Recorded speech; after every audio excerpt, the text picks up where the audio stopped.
Manos e Minas, BSH do Rap na voz, e dessa vez eu vou entrevistar ele, que é vereador da cidade de Batiba, tá ligado?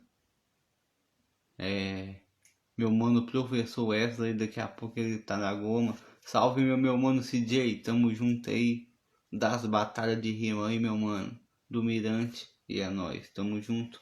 E agradeço cada um que entra aqui, beleza? Espero o meu convidado entrar hoje numa quarta-feira, tá ligado? Já estamos na metade da semana, encaminhando por fim, né? Então metade da semana, quarta-feira, beleza? É isso.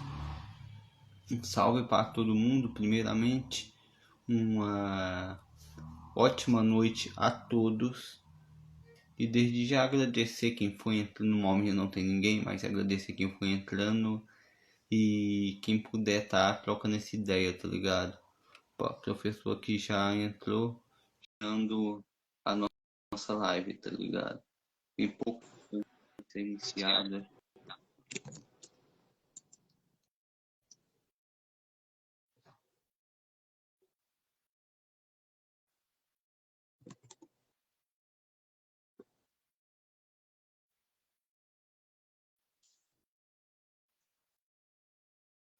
Ah, tá me ouvindo aí, pai? Salve, mano. Tranquilo, vivo. E você, tá conseguindo ouvir de boa? Tá tranquilo. Tá de Beleza, então, boa. galera. BSH do Rap convida hoje, professor Wesley. Muito obrigado por ter aceitado o convite e ter aceitado essa troca de ideia, tá ligado? Meu mano, professor Wesley, eu conheci ele em Batiba, na batalha de rima que eu fui. Conheci a história dele, falei, meu mano, a gente precisa trocar uma ideia. Combinei e ele veio aqui, meu mano. Só queria te agradecer primeiramente. Ó, BCH, é um prazer estar aqui contigo. Eu te peço desculpa porque hoje eu não estou em casa. A gente veio para um curso de vereadores. Aí eu estou na casa de um amigo aqui que alugou pra gente. Aí estou sem suporte, tô segurando o celular, mas vamos do jeito que dá aí. Tranquilo, meu mano. O importante é acontecer, meu mano. Tem várias coisas pra gente falar, mas além do trabalho de vereador que nós vamos abordar, você também é professor, irmão? Como é que é essa história? É isso, cara, é isso aí. Eu sou. Deixa eu arrumar uma base aqui pra gente conseguir falar legal. Peraí, deixa eu pôr aqui. Então, eu sou professor e sou farmacêutico também. A minha primeira, a minha primeira profissão é professor, né? Não, aliás, farmacêutico. Minha primeira profissão é farmacêutico. Tá me ouvindo bem aí? Sim. Minha primeira profissão é farmacêutico. Na verdade, minha primeira profissão, BSH, eu fui militar, cara. Porque fui militar das Forças Armadas, né? Fui fuzileiro. Naquela época, a gente não tinha uma base forte para estudar, de família muito carente, e não tinha universidades, assim, não tinha Instituto Federal. Então, o caminho que a gente tinha naquela época era ir para a Marinha, para o Exército, para a Náutica, né? Então, eu fui primeiro para Forças Armadas, depois eu vi que não era aquele caminho, mais aquele caminho de revolução, não dá certo com o militarismo, né? Mas ainda assim, eu fiz uma carreira, fiquei 11 anos lá. Aí nisso eu formei farmacêutico e depois me tornei professor, que era o meu grande sonho. É, cara, por que por que você se tornou professor em um país onde professores ganham tão mal e é tão desvalorizado, cara? Então, essa perspectiva de me tornar professor foi por causa de um outro professor. Porque nessa época, eu, em Batiba, né, muito pobre, e aí eu era um aluno, assim, dava muito trabalho na escola. E esse professor, Everaldo, o nome dele, ele hoje é um amigo, né, tipo um pai para mim, mas a nossa disparidade de idade não é muito grande, e ele pegou e tipo, me abraçou.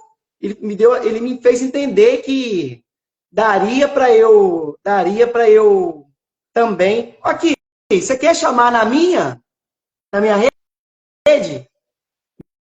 Não, não, tranquilo. Que eu tô também tô Se compartilhando, tiver. eu acho, né?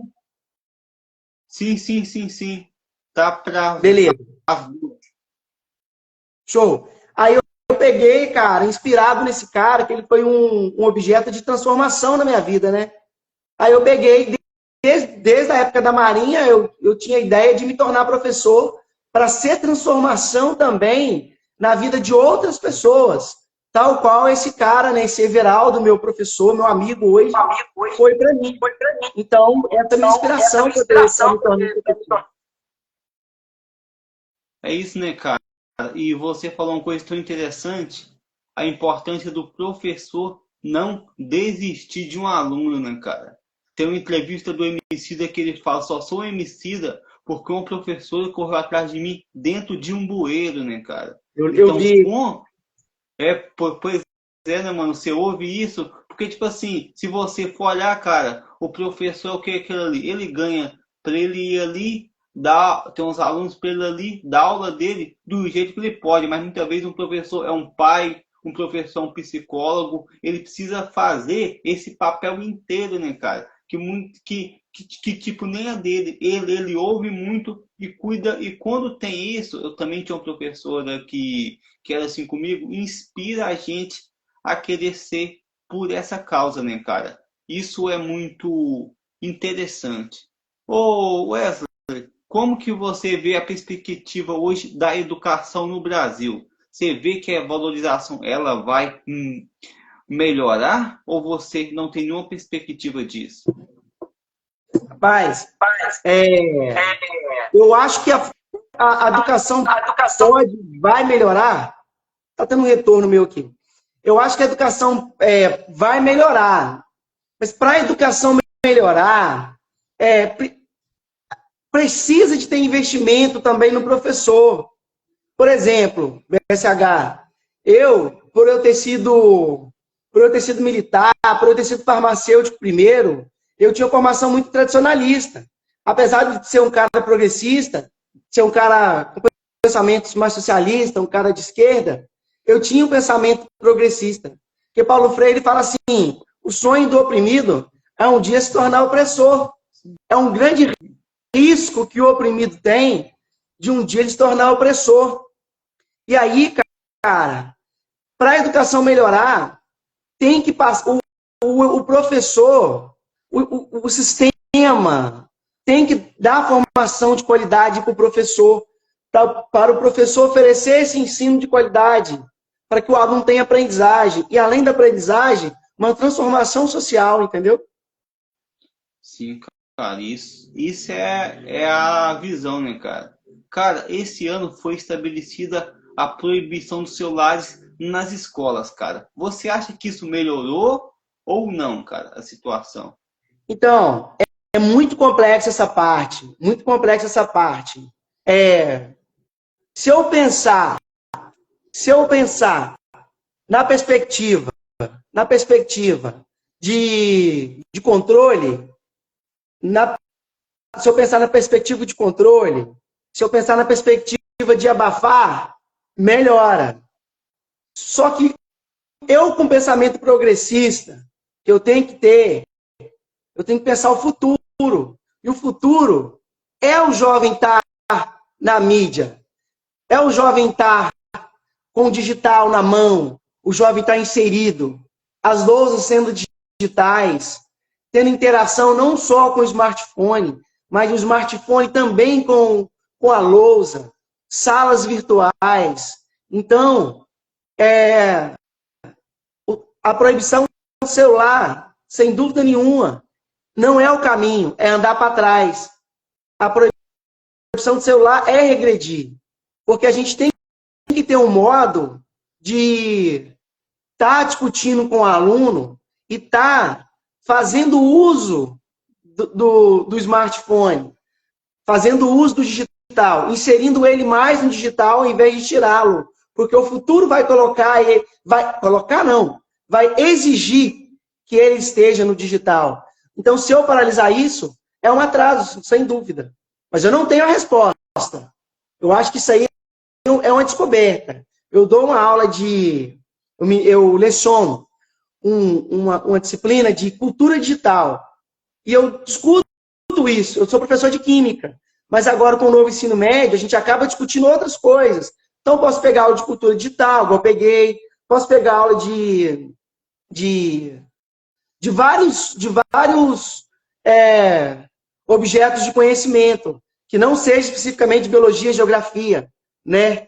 E eu peguei cultura digital. Eu posso pegar aula de robótica, que eu pretendo pegar, estou me capacitando para pegar robótica ano que vem e trabalhar com os meninos uma parte da robótica em que eles escrevam mesmo as linhas de programação, né? Então é isso. Eu acho que a proibição do celular é um atraso, respondendo de forma mais objetiva. Então, sim, cara.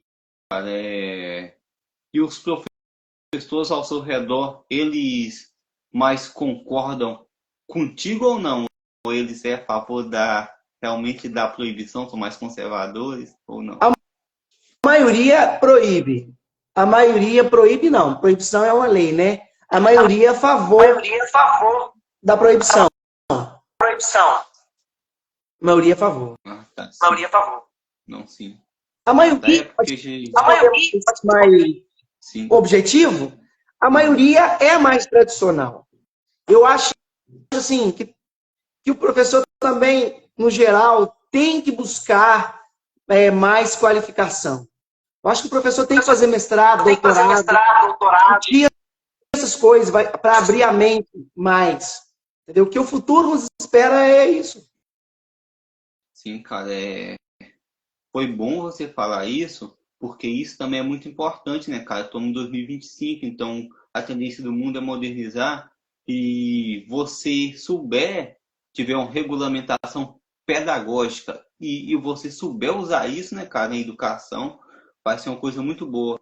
Professor, o Tarcísio, governador de São Paulo, não só ele, mas tivemos as ideias que ele queria militarizar as escolas de São Paulo e tem outros projetos aí. Eu queria saber com você, escola cívico-militar no Brasil inteiro, cara, isso dá certo? Rapaz, só porrada, hein?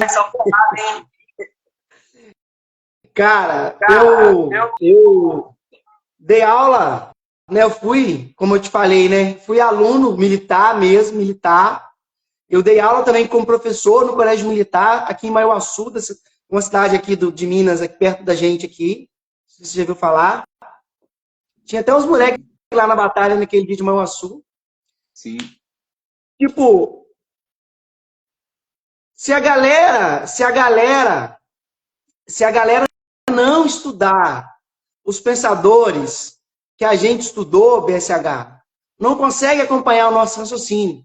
Porque uma escola cívico-militar, ela favorece muito o controle do pensamento. E aí eu justifico isso aí em Foucault. Não sei se você já teve a oportunidade de ler Foucault, Vigiar e Punir. É uma ótima leitura para a gente fazer. Eu sou cristão, até numa discussão dialógica, né? Dialógica. Com o pastor, ele estava falando de um domingo agora, né, na escola bíblica dominical. Ele estava falando de o texto, né? E no texto eu vi vários indícios de controle. A própria palavra controle, eu vi a palavra disciplinar, para dominar. E aí, quando a gente passa para essa perspectiva da cristã, ou política cristã, que é onde eu quero chegar, existe o pensamento bolsonarista, né, cara? A gente vive no Brasil hoje, que é o pensamento de controlar a fé cristã para a política. E o grande risco da gente ter um colégio militar é exatamente isso. É uma coisa para controlar e criar um pensamento, que óbvio que a maioria vai ser bolsonarista, ou de direita, extrema direita. E aí a gente vai estar fugindo da velha máxima da escola, que é criar uma mente crítica. Daí a gente não tem uma mente crítica, entendeu? Então, por isso, eu sou contra a escola cívico-militar. Mas é óbvio, se eu quero controlar, se eu quero criar um grupo que eu consigo dominar, que vai contra o futuro também, futuro livre, estava até discutindo com um amigo que entrou agora, ele é vereador com a gente aqui, em Batiba, vereador Sidmar, também está no curso aqui, está em Guarapari, e estava discutindo exatamente isso hoje. O pensamento do futuro tende a ser um pensamento mais livre. E se eu sou a favor de uma escola cívico-militar, é uma escola para controlar e não para deixar uma mente crítica. Essa é a minha opinião. Mano, eu compartilho totalmente, você tá ligado? Dessa ideia, porque, cara, tem umas palavras, mano, uma frase que fala assim, cara, nunca confunda a palavra medo com a palavra respeito. E muitas vezes tem muitas pessoas que confundem a palavra medo com a palavra respeito, né? Quando você tem respeito, você não tem medo, e quando você tem medo, não se tem respeito. Então, muitas vezes a pessoa controlada fala assim, mano, ele respeita, mas não. E muitas vezes é o medo. E muitas vezes, esse negócio da... Obviamente que a gente vai falando também, isso muitas vezes as pessoas têm medo por muitas coisas que foi... Cara, durante a política, falar assim, ah, se o Lula ganhar, ele vai fechar a igreja. Se o Lula ganhar, você vai perder o seu emprego. Se o Lula ganhar, a sua filha, eles vão inventar aqueles banheiros que mulher e o homem é obrigado a compartilhar. E quando você for ver, mano, nada disso aconteceu no governo Lula, né, mano? E aí, qual é a sua visão? Essa mesma perspectiva, estava discutindo hoje também, muito discutir essas coisas.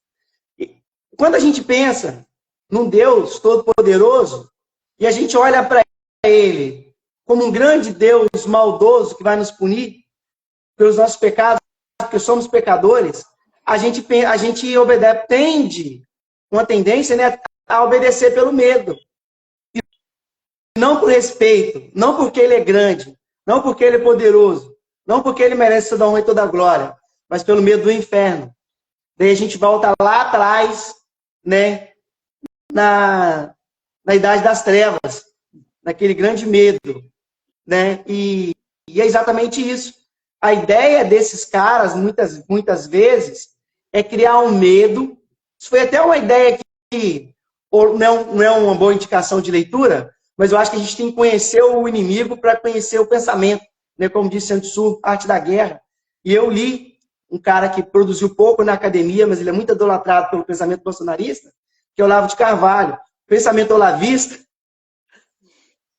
Olavo de Carvalho escreveu um artigo, acho que a única coisa que ele escreveu que pode ser aproveitada, ele escreveu um artigo que fala assim, a imbecilidade juvenil. E aí, quando ele fala da imbecilidade juvenil, ele fala assim que o jovem é revoltado porque ele é um imbecil. E ele fala isso, tá? Se alguém fizer um recorte aí, eles são maldosos, né? Eles são maldosos. Eles têm as think tanks, né? Essas think tanks, elas funcionam muito bem. Na nossa cidade tem que ver como é que tá o luxo. E eles pegam os recortes e daqui a pouco vai aparecer que eu falei que o jovem é imbecil. Então, Olavo de Carvalho fala, nesse artigo, né? A imbecilidade juvenil, ele fala que o jovem imbecil, que o jovem tende a ir contra o poder. Tende a ir contra o que está no poder. Então ele pega aquele movimento dos caras pintados, todas aquelas ideias, e prevê o quê? Prevê não, ele vê a ideia de Mem na Alemanha. E aí fala assim, um dia eles vão ganhar, igual hoje, o pensamento bolsonarista está em voga hoje, a direita está grande, muito por causa do movimento trampista, mas um dia, BSH, esse movimento vai diminuir, e o pensamento livre vai reinar. O pensamento livre vai reinar. E nesse momento,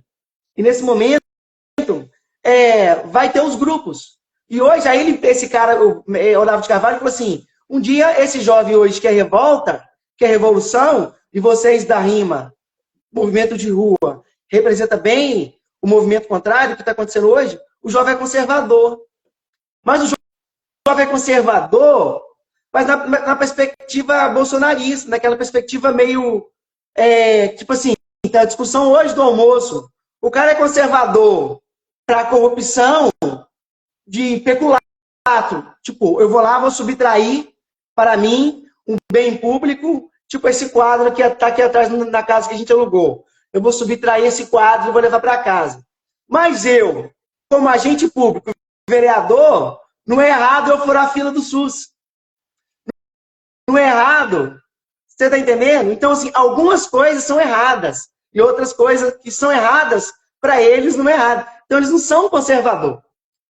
Eles são conservador para conservar o status quo. Para a galera da rua não entrar. Para proibir o pensamento de quem quer ser trans, de quem quer ser homossexual, de quem quer fazer isso. Cada um vê o pensamento livre da forma que ele quer. Então, o conservador, mesma coisa. Deixa você seguir. Não, mano, tranquilo, você disse tudo, né, cara? Parece que quando é para favorecer eles, eles não são, cara. Inclusive, estava vendo um documentário. Hoje eu fui assistir o documentário completo sobre e estar tendo julgamento, né, do pessoal lá que invadiram lá em Brasília. Hoje eu fui assistir o documentário completo, cara. Tipo, os caras invadiram quebrando e falaram que é pacífico. Tipo, cara, cidadão de bem cristão não faz isso que fizeram. Não era para estar lá, né? Não era para estar lá, cara. Era igreja evangelizando, né? Cara, aqui, se você quiser falar de novo aí o intuito da nossa live, você me convidou, só para o pessoal que está entrando. Ah, é, mano, é até interessante eu falar, e vou falar bem que se lembrou, galera. Hoje eu estou recebendo o professor Wesley, e é o seguinte, é a hora que você chegar agora, mas se não chegar, a live vai ficar salva aqui, e depois ela vai para o meu canal no YouTube, e quem quiser fazer uma pergunta, obviamente no máximo respeito, deixa uma pergunta aqui embaixo, que o professor Wesley, que eu estarei repassando para ele, e ele vai responder, entendeu? Então a gente está aqui para falar de política, falar de educação e de vários outros assuntos. Então, no momento, a gente até migrou para a política, cara, mas você até citou Olavo de Carvalho, que, como dizer, parece que ele errou muito mais que acertou. Inclusive, aquele negócio que falou que o refrigerante Pepsi era feito de adocicado com Pepsi abortados, cara. Aquilo lá, aquela conversa dele, cara, não pegou muito bem. Mas eu queria falar de outro, cara. Tem um educador brasileiro só, cara, entre os 100 mais pesquisados por países de língua inglesa, cara, todos capitalistas. Um só que foi estudado em Harvard, cara, chamado Paulo Freire, que fez uma grande diferença. Por que você acha que a direita odeia tanto o Paulo Freire, cara? Cara, essa pergunta é fantástica, cara. Essa pergunta é fantástica e os próprios professores, muitos professores, e acredite, eu não tenho muitos, na vida política, eu não tenho muito, apesar de lutar pela classe dos professores, a ideia não é essa, você lutar em favor de voto, né? Eu não tenho muito, assim, voto de professores, mas a gente tem que lutar porque a gente acredita, não em consequência de voto, até porque eu não sou político de carreira, eu estou político, né? Pode ser que todo mundo quer me matar, quer me caçar. Então, tem 90 dias aí, mas respondendo aí a sua pergunta, Paulo Freire, a grande raiva que a direita tem dele é o seguinte, por causa lá atrás do voto censitário, do voto dos analfabetos. Voto censitário, que era o voto por dinheiro, etc. E naquela época também o analfabeto não votava.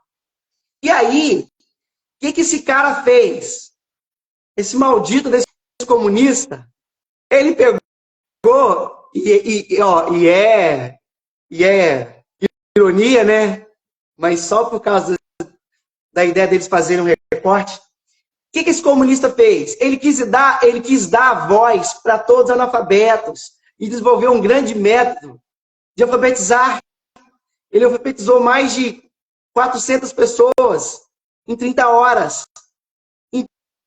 Então, ele pegou e descobriu tipo que a fórmula mágica de alfabetizar, trazendo aquilo, fomentando o cotidiano do educando, mais na perspectiva do adulto, né? Da educação. dos jovens e adultos. E aí, eles, assim como eles fizeram com o movimento de esquerda hoje no Brasil, fizeram com ele naquela época, né?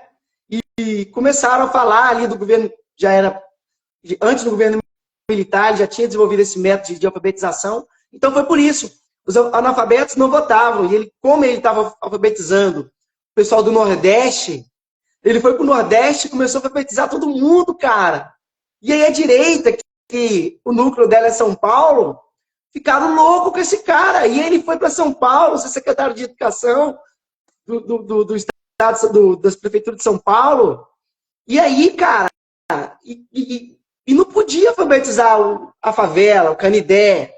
E aí, bicho, ele ficou inimigo do Estado. E foi exilado, de verdade. E criou essa máxima sobre Paulo Freire ter acabado com a educação. Mas ele acabou com a educação de cabresto, não com a educação de verdade, né? Ele deu o caminho para nós, professores, seguir. E eu melhorei muito a partir de que eu entendi Paulo Freire.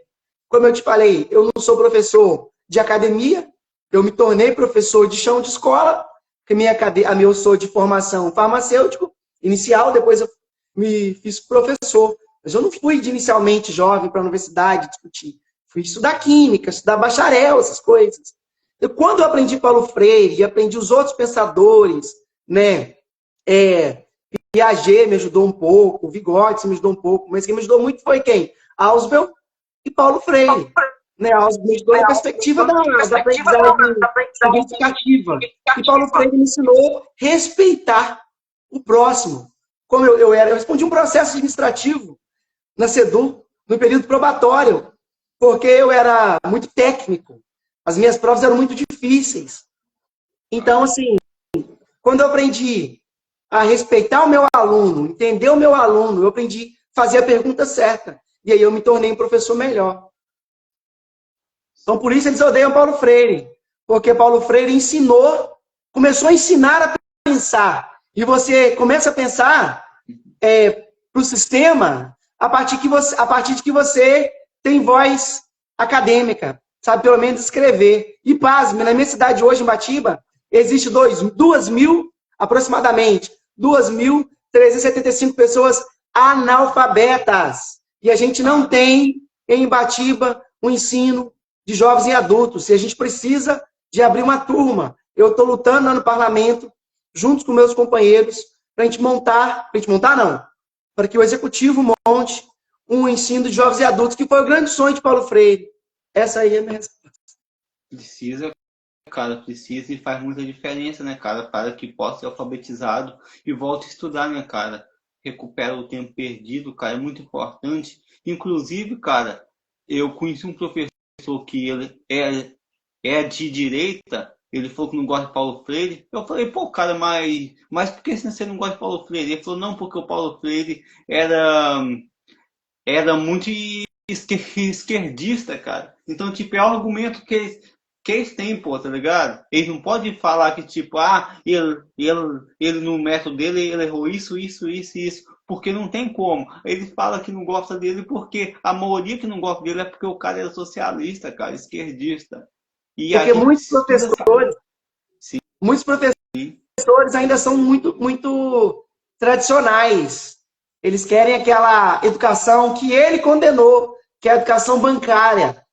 Por isso, quando eu vou discutir com os alunos, eu sento para evitar que eu fique em pé, demonstrando poder, e eles sentados. Então, quando você senta, tá no mesmo nível ali cognitivo, onde todo mundo aprende, porque ninguém tem a resposta para tudo. Todo mundo aprende. Cada dia que eu estou ensinando, eu também estou aprendendo, e vice-versa. Sim, cara, é muito importante. Inclusive, cara, eu quero entrar uma questão contigo. Tem uma professora que é amiga minha, que ela dá aula em escola particular, e ela estava me contando que uma aluna falou para ela que ela era espancada em casa, tal. O pai dela batia nela, a mãe dela batia nela, e ela queria fazer a coisa, mas ela falou até uma coisa interessante que ela falou, pô, eu dou aula em escola particular. Eu sou desse tamanho, eles são desse tamanho. Então, qualquer coisa que eu fizer, também além, eles podem acabar com a minha profissão de professora, ou pode até me tirar da escola, que eu dou aula em escola particular. E ela me contando isso, cara, me fez uma reflexão que eu queria perguntar para você. Uma professora, eu também estou me formando como professor de história, e uma outra professora amiga minha me falou, cara, quando você dá aula e tem o sonho de fazer muita coisa, eles podam as suas asas, cara. Eu queria saber de você, professor Wesley. Você que é um professor que pensa fora da casinha. Qual que é os desafios que você enfrenta para ser esse professor que você é, cara? Qual que é a repressão que você sofre, cara? Cara, eu acho que em todo lugar onde você quer ser um agente, antes de responder, mandar um abraço para um amigo aí, ó, que entrou, o Jalisson. Jalisson é meu ex-aluno, cara, um grande amigo, negão, chamei de negão, né, a gente é negão, a gente se chama de negão porque nós é irmão, né, pai? E acho que todo mundo qualquer lugar, ou BSH, que você quer ser um agente de transformação, você vai sofrer. Por exemplo, na escola, hoje a escola está bem progressista, para te falar a verdade. Tem muita gente estudando na minha escola hoje. Muitos professores estão fazendo isso ajuda muito. Inclusive, eu quero lutar para os professores do município de Batiba para que tenham licença para ir fazer mestrado. Mas eu acho assim, em todo lugar que você quer ser agente de transformação, você enfrenta desafios. Eu na vereança. Você acha que eu não estou sofrendo na vereança? Cara, eles não entendem que a gente com um orçamento de 653 mil anual do Plano Nacional de Alimentação, que vem direto, a gente com 1 milhão e 800 para a agricultura familiar. Não pode faltar comida, cara. Não pode ter um dia sequer sem carne na escola. Não pode ter um dia sequer sem leite na escola. A justificativa deles é o quê? Ah, mas nem todo mundo gosta de carne. Não tô nem aí, cara. Se o menino não quer carne, tem que ter a carne para ele comer.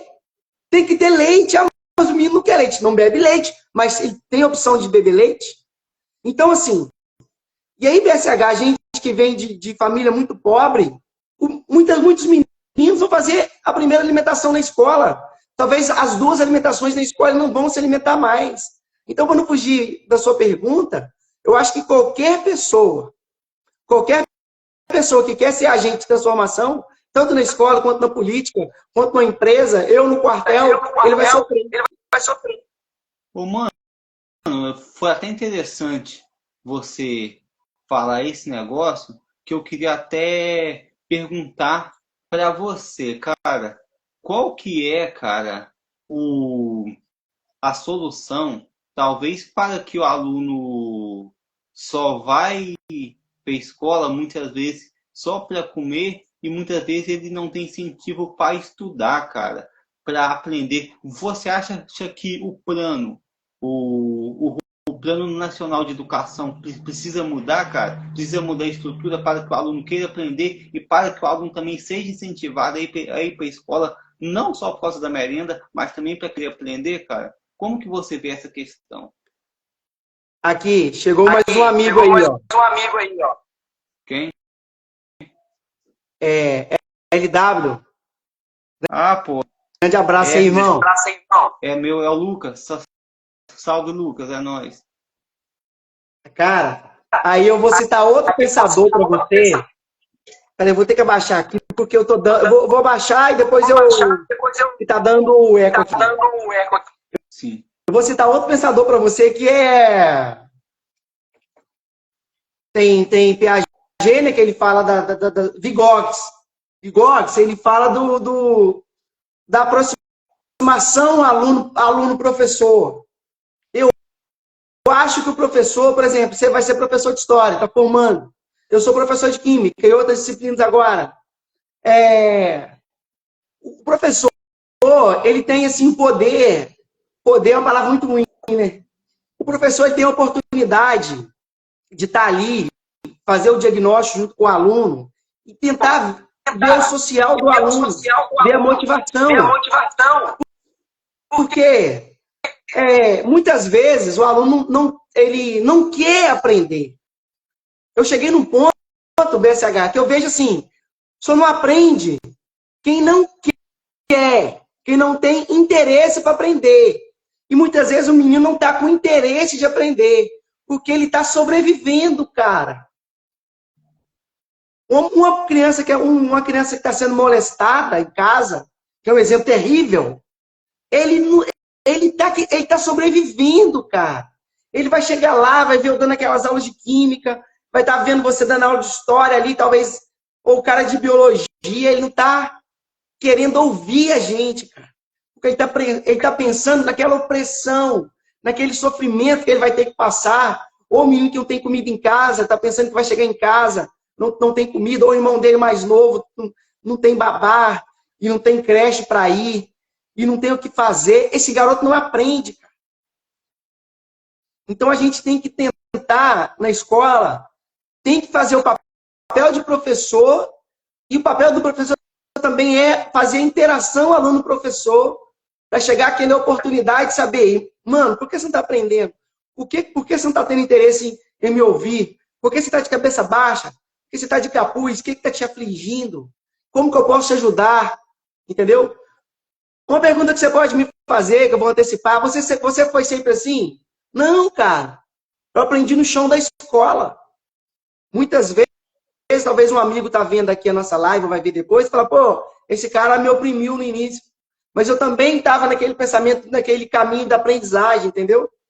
Eu também estava aprendendo. E aí, por isso que eu falo que o professor tem que tentar ir para o mestrado, estudar, ou questionar, ou ler mais, para ele não errar muito no caminho. Porque um erro que você está no caminho é uma vida que você está te deixando de perdendo a oportunidade de ajudar.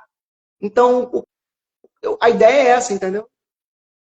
Sim, cara, e foi até nossa falar que muitas vezes a pessoa faz primeiro da faculdade, e na faculdade eles não te preparam, tipo, para como você chegar e dar uma aula. É algo que você vai aprendendo ali. E foi da hora você errar, cara, e falar, pô, eu errei nesse aspecto, eu consertei. Porque até muitos professores conservador que eles vão em uma ideia só, tá ligado? E não repensam, tá ligado? Para dar uma aula diferente, para ser diferente em alguns aspectos, cara.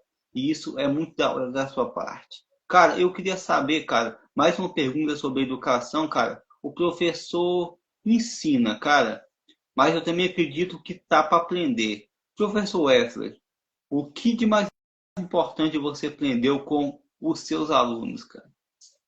Cara, eu aprendi.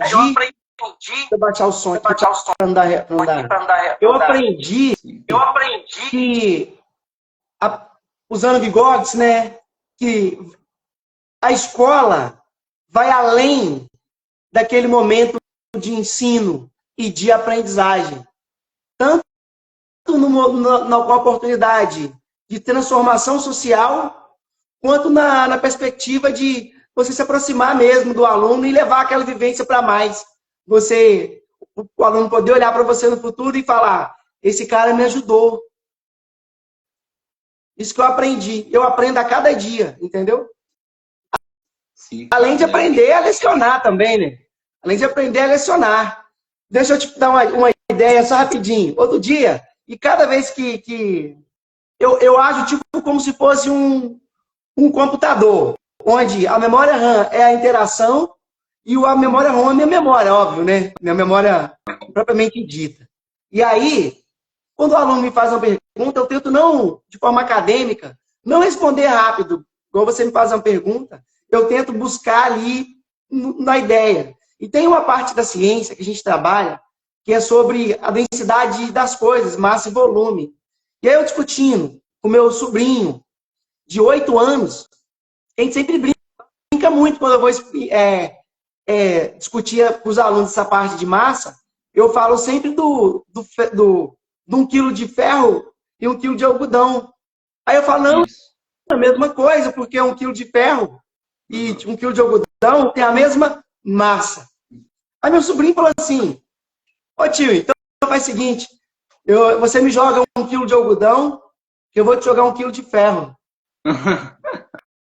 Pô, Cara, aí você começa, pô, eu professor de química, não é a mesma coisa, entendeu? caraca.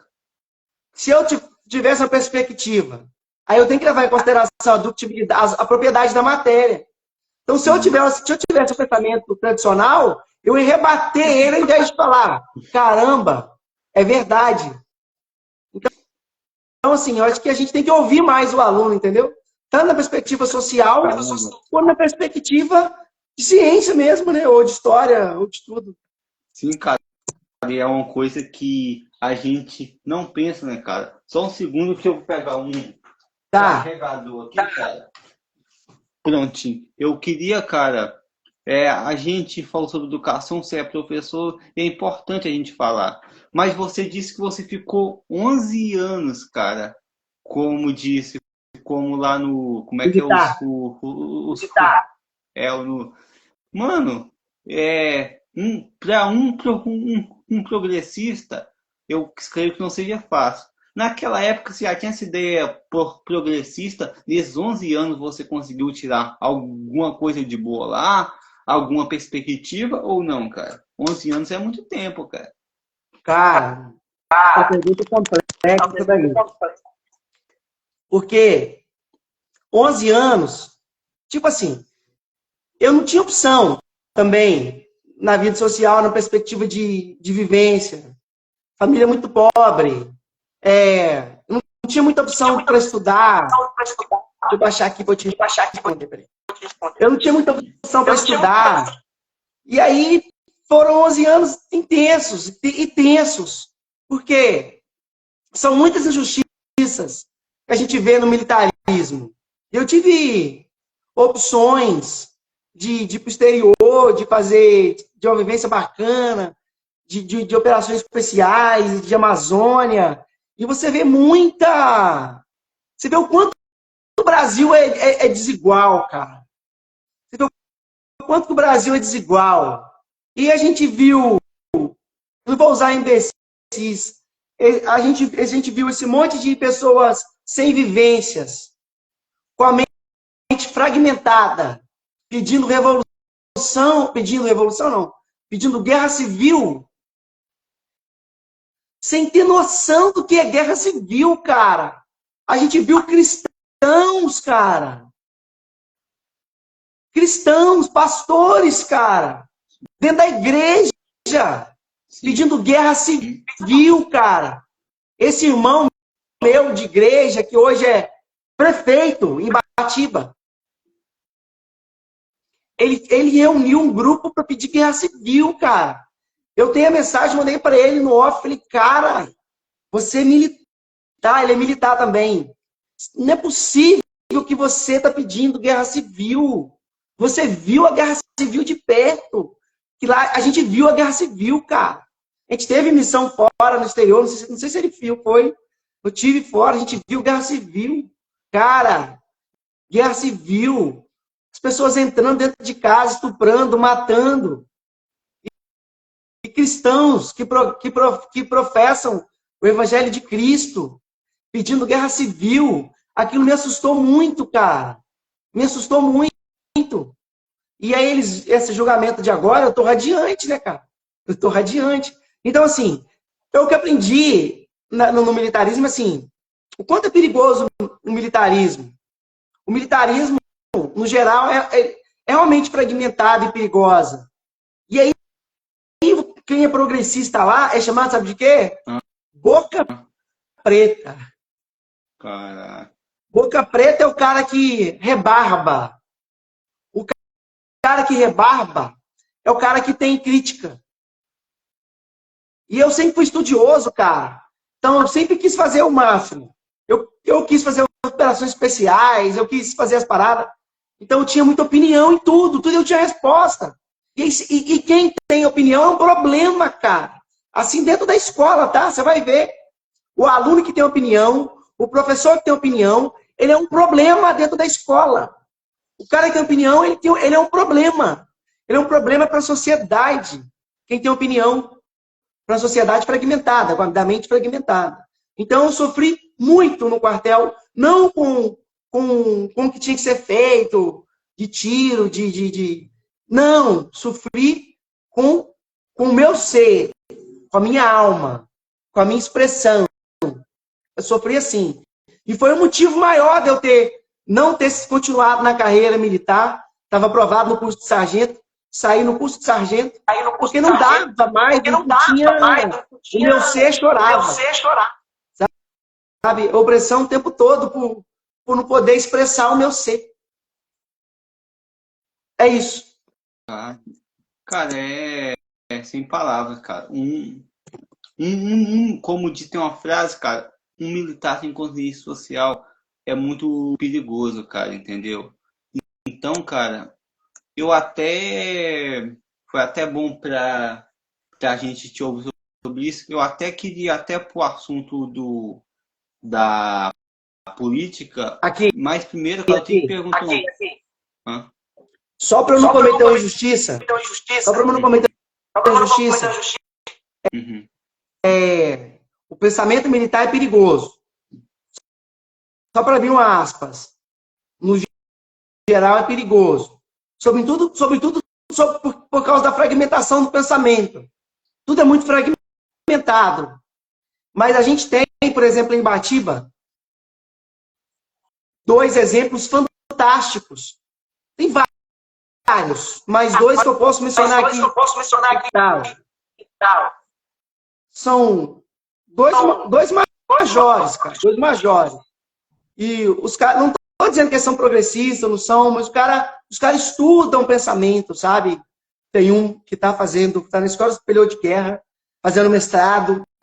Os caras estudam, entendeu? Então, assim, nem todo militar é fragmentado, obviamente. Entendeu? Mas porque o pensamento da carreira é fragmentar o pensamento, por quê? Só explicar para abrir uma aspas, né? Que vai ter recorte dessa live, pode ter certeza. Então, mano, o pensamento é fragmentado em que sentido? Porque o sonho do soldado é virar cabo para oprimir o soldado. O sonho do cabo é virar sargento para oprimir o cabo do soldado. O sonho do terceiro sargento é virar segundo sargento para oprimir o terceiro, o cabo e o soldado. O sonho do aspirante é virar tenente para ralar o aspirante. O sonho do primeiro tenente é virar segundo tenente para ralar o aspirante e o tenente em todas as praças. O sonho do capitão é chegar a tenente coronel para ralar os outros. Então, e no militarismo é tudo muito, no geral, é tudo muito pensado de forma fragmentada, de forma pouco inteligente. E por isso que no militarismo, abre aspas, essa porra mesmo, porra, desculpa o palavrão na live, mas você entende? É uma linguagem militar. Eu mesmo demorou anos para eu perder isso, entendeu? Até que não, lá eu participei também um pouco da inteligência do militarismo, e eu tive que aprender a linguagem da rua, né, cara? Do terceiro comando, do comando vermelho, do ADA, por causa de andar muito, morei na favela. Então eu tinha que saber a linguagem da rua, porque eu tinha que me virar, porque eu parecia com os caras também, né, mano? Preto, cabelo raspado, então todo dia tava na rua, todo dia tava na pista, sendo oprimido. Então, assim, eu tinha que conhecer a linguagem da rua. Tem outras coisas que eu não posso falar, mas é isso. Então, a gente tem coisas... nem todo mundo é fragmentado, mas o pensamento, no geral, é fragmentado. Não, se cara, até bom você ressaltar, porque acha que você está colocando todo mundo na mesma casinha. Sim. E tem alguns caras que estão lá dentro que você vê que realmente eles querem trabalhar, mas só que a maioria desses caras, tipo, eles não aguentam ficar, porque, tipo, eles não aguentam ver injustiça, cara. Então o cara que trabalha 100% honestamente ali, não aguenta ver injustiça e quer ser justo, geralmente, ou ele é oprimido, ou ele é obrigado a sair, cara. E eu tô falando, eu vou falar uma coisa por minha conta, cara. eu já fiz prova para mim ser policial penal, cara. E eu tava nessa onda, eu vi a entrevista de um policial penal que falou assim: se o policial ele não aceitar a ser corrupto e igualzinho os outros, muitas vezes ele entra para operação na favela, o próprio companheiro dele vai lá e mata ele e fala que foi traficante, porque ele não aceitou se corromper. Eu tô falando por minha conta, um cara que já fez 2 provas da polícia, não passou, e um cara que viu um policial falando isso, cara, em uma entrevista, entendeu? Então, falando por minha conta, é importante você lembrar, cara, que cara, eu não sei se você vai querer tá aí, no caso, encerrando essa pauta, mas só que eu até queria ver com você outro assunto, se você quiser encerrar, eu vou até te perguntar, aí se você quiser encerrar, você acaba encerrando isso aqui primeiro e responde outra pergunta, se não pode responder a outra, cara, que é uma coisa muito interessante, cara, que é sobre a batalha que aconteceu lá, cara, em Batiba 2 semanas atrás. Eu e Genival tinha as poesias preparadas. Você pegou e fez uma poesia de improviso. Vou fazer um aqui para 3, 4 minutos, fez uma poesia na hora, cara. Da onde que veio, cara, essa habilidade de fazer uma poesia na hora, cara? Eu não conseguiria. E é boa a sua poesia. Aqui, deixa eu baixar aqui para me dar. Uhum. Cara, a minha alma, assim, a minha alma chora muito também, né, cara? Por tudo, né? Por muitas coisas, pelas minhas vivências. Então, assim, eu, eu tento trabalhar com os alunos essa habilidade na escola, deles fazerem o próprio texto. Muitas vezes eu trabalho um assunto e falo assim, façam suas próprias conclusões. Para eles aprender, não só ter um pensamento crítico, mas também organizarem o pensamento, o seu próprio pensamento.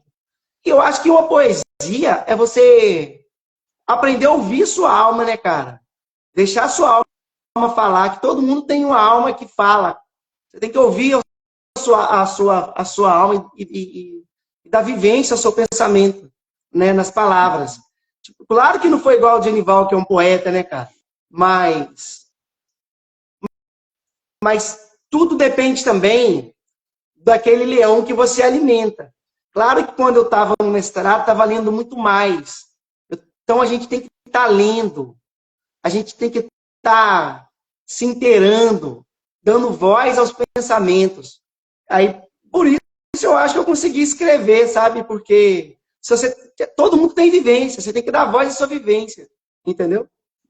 Cara, Não sei se eu consegui responder isso. não, sim, cara, eu gostei demais, cara. Agora, cara, o assunto polêmico, às vezes eu vejo seus histórias sobre luta, cara. Eu quero que você resuma pra mim, porque eu sei que vai ser muita coisa. Do momento que você disse, pensou, eu vou me candidatar a vereador, até a campanha, até você ganhar, se você esperava ganhar, como que foi essa campanha, como foi essa luta, quem é que te apoiou, você esperava ser eleito, como é, cara? Resume para mim do começo que você escolheu até o momento que você foi eleito, cara. Cara, vou baixar aqui. A minha trajetória, eu sempre fui um agente político sem mandato. Eu sempre tive envolvido, sabe, nas discussões na escola. Eu sempre tive envolvido nas discussões na sociedade. E talvez, por ser muito crítico, eu sabia que um dia eu viria para ser candidato. Mas eu sabia que eu não tinha preparação cognitiva. Eu acho que não é só você vir. Eu acho que você tem que conseguir somar. E as minhas críticas lá, dizendo há 10 anos atrás, estou com 44 anos, né? Não sou jovenzinho. Então, assim, tipo, quando eu cheguei e voltei para Ibatiba, que eu sou natural de Ibatiba, sou filho de parteira, quando eu sempre tive opiniões fortes em luta da minha comunidade, em luta do meu grupo, né, dos moleques pretos, dos moleques pobres. Na escola, eu respondi 2 processos, mais porque Eu sempre lutei pelos moleques pobres, pelos moleques pretos. Então, assim, eu sempre travei essa luta. Nunca tive medo de ir para a Polícia Civil, fazer uma ocorrência para defender as pessoas iguais a mim, os mais fragilizados. Só que as minhas críticas lá atrás, eu sabia que às vezes que eram um pouco vazias. Não é vazias. Tinha pouca fundamentação. E aí, quando eu fui, passei no concurso de farmacêutico aqui no Espírito Santo a primeira vez, foi lá em 2013. E aí eu acabei, cara, travando uma luta idiota com a menina. Não foi tão idiota porque eu lutei por ideais, por conta da corrupção e tal, mas não soube travar a luta. Não... Aí eu cheguei num promotor, o promotor falou assim comigo, ó, eu não vou mexer com isso aí não, cara. Eu falei, pô, promotor, o senhor é o cão de guarda da Constituição, como o senhor não vai fazer nada? Eu falei, se o senhor não vai fazer nada, eu vou pedir demissão agora e vou embora. Então, assim, pedi demissão e fui embora. Tipo assim, não soube enfrentar o problema, não soube tentar ajudar de alguma forma. E aí fiquei só na escola, que eu sou farmacêutico efetivo e sou professor efetivo. E aí, cara, peguei e voltei e fiquei na escola. Nisso, na escola, continuei idealista, né, batendo, errando muito, desprezando muitas coisas que são o meu maior forte hoje, que é minha esposa, meus filhos. Não tinha filho nessa época. E errando muito assim na vida, sabe? Perdendo muita oportunidade. Aí pô, sofri esse primeiro processo, sofri o segundo processo por causa do meu jeito, esse jeito assim mesmo, expressivo de falar, tal. Sofri esses processos. Eu acho que eu venci os dois processos. No primeiro fui admoestado, no segundo eu respondi um processo muito longo, porque eu me pus contra um grupo político. E aí foi perseguição total. E eu acabei um dia eu dando mole mesmo, deixei minha turma com estagiário e fui ver o jogo do Flamengo e Grêmio, cara. E aí me denunciaram, eu estava ligando, estava estudando para carreiras policiais. Nessa época eu queria voltar a ser carreira policiais, não estava aguentando aquela injustiça mais da escola. E aí acabei sendo punido. Fui punido lá e tal, e voltei, antes de ser punido, eu voltei para farmácia. Voltei para farmácia. E lá eu fui lá, falei assim, agora eu não saio mais. Passei no concurso de novo, falei, agora eu não saio mais. Agora eu vou lutar pelo meu cargo. Deixa eu limpar a tela aqui, cara.